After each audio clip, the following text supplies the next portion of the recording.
Kryptonians? Today we're going to be talking about Nope, which is a brand new sci-fi horror film directed by Jordan Peele. It's his third film that he's directed. His last one came out in 2019, and he had another film, Get Out, that came out in 2017. Came out like a week ago. This is its second week of release. So again, I am very late, and I do apologize for the lateness in terms of me getting my thoughts out about this film. But like I said, that's going to be happening over the next few weeks as I try to get back into, movie reviewing shape, so to speak. Stars Daniel Kaluuya, Keke Palmer, Stephen Yeun. So without giving too much away about the plot and about the details wrapped up in the story for this movie, Nope is a story about two siblings who inherit a Hollywood stunt horse ranch from their father after he mysteriously passes away. Basically, it's a ranch where they train horses that are then used on Hollywood productions. All of a sudden, some weird shit starts happening in the sky above their ranch. Things get a lot more intense, and all of a sudden, they might be in a fight for their lives. Against what or against who? Well, you gotta see the movie to find that out. I'm a pretty big Jordan Peele fan, if I haven't made that clear enough on this channel before. I've enjoyed and loved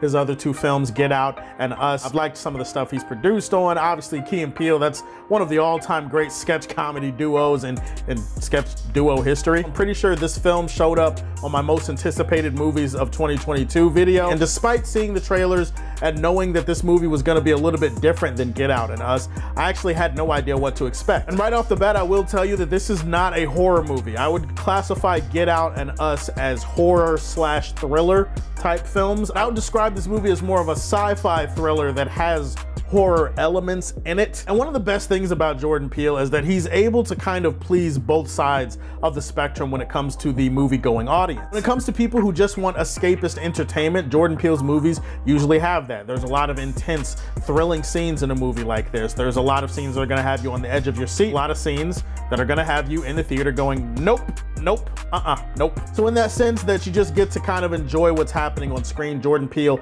has done a good job at that, but there's always a movie within a movie when it comes to Jordan Peele's films. There's a lot of imagery, there's a lot of symbolism, there's a lot of iconography that's trying to tell a story in his film, a visual story that might make you think differently about things when you leave the theater. Nope is definitely his most ambitious movie yet. He swings for the fences in this movie. He goes for broke, he goes for everything here, and some people will argue that not everything works, but holy shit, what a spectacle. It is clear that Jordan Peele was trying to make his version of Jaws in this movie. I've seen it twice now. I want to see it a third time. I'm probably going to go back and see it maybe tomorrow or something like that. First, we got to shout out the cinematographer for this movie. I think his name is Hoyt van Hoytema. I could be wrong, but I think he's the director of photography. I think he did the cinematography for Ad Astra, and it has excellent camera work and technical things like the lighting and the shot selection. Like, all of that shit is on point. It is absolutely eggs on its head, and my God, I've been waiting forever to say that. For the uninitiated, they might see this video be like, eggs on a tent, what the hell is he talking about?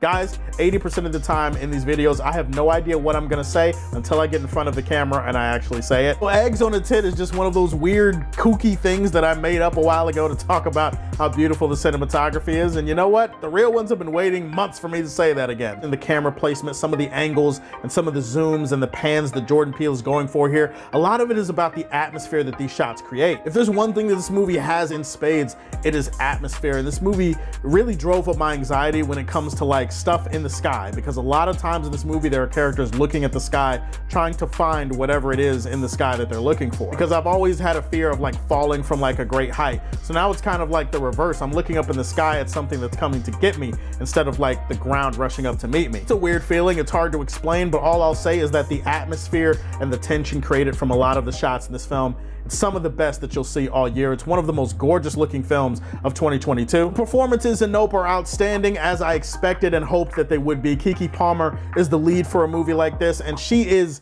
spectacular in this movie. It's one of her best performances that she's given in her entire career. Her energy, her vibe, the way that she bounces off of the other characters in the movie, it's just really fun to see the kind of work that she puts into this performance. Daniel Kaluuya at times feels like a co-lead because of how great he also is in this film. I feel like Jordan Peele brings out the absolute best in Daniel Kaluuya and he's done it before. He did it again with this film. Even though the movie itself is a spectacle, and Jordan Peele captures the spectacle Steven Spielberg would have captured with Jaws, like Jordan Peele is able to capture that vibe for most of the movie. The film also has a lot to say about spectacle, about how we as human beings consume spectacle, and how sometimes it's entertainment and spectacle over safety. Like, this movie has a lot to say about that, about how desensitized and inhuman sometimes it is to consume some of the media that we do, whether it's entertainment or whether it's news. The spectacle of everything overwhelms everything else, and how there's a human side that I feels like sometimes we forget about. The film has a lot to say about how animals are treated and how sometimes we don't treat them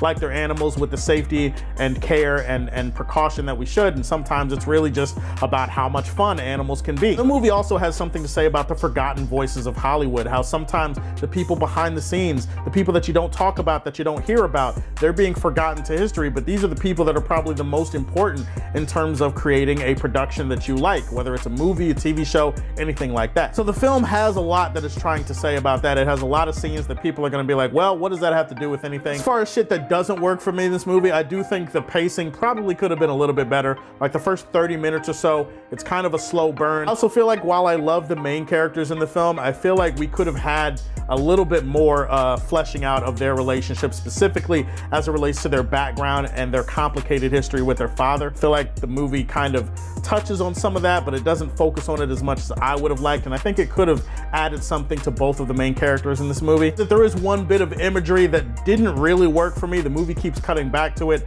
and even though I'm sure there's a bigger point and there's a deeper meaning for it, it didn't really work for me in the movie. It kind of took me out of the movie for a second, and it made me wonder, like, why does this specific imagery look the way that it does? I don't know, maybe it's me blaming the movie for me being stupid. I love the ambition, I love the way that Jordan Peele goes for it all. And it is definitely one of my favorite films of 2022 so far. Nope was everything that I hoped that it would be, and it is absolutely getting the highest this channel has to offer, Superman Prime. Tell me, have you seen it? What did you think about it? Give me your thoughts on Nope in the comment section down below. Please like and subscribe to the Superfan Show, and if you like what you see, tell me how you feel, and stay tuned to hear more from the Man of Steel. Peace.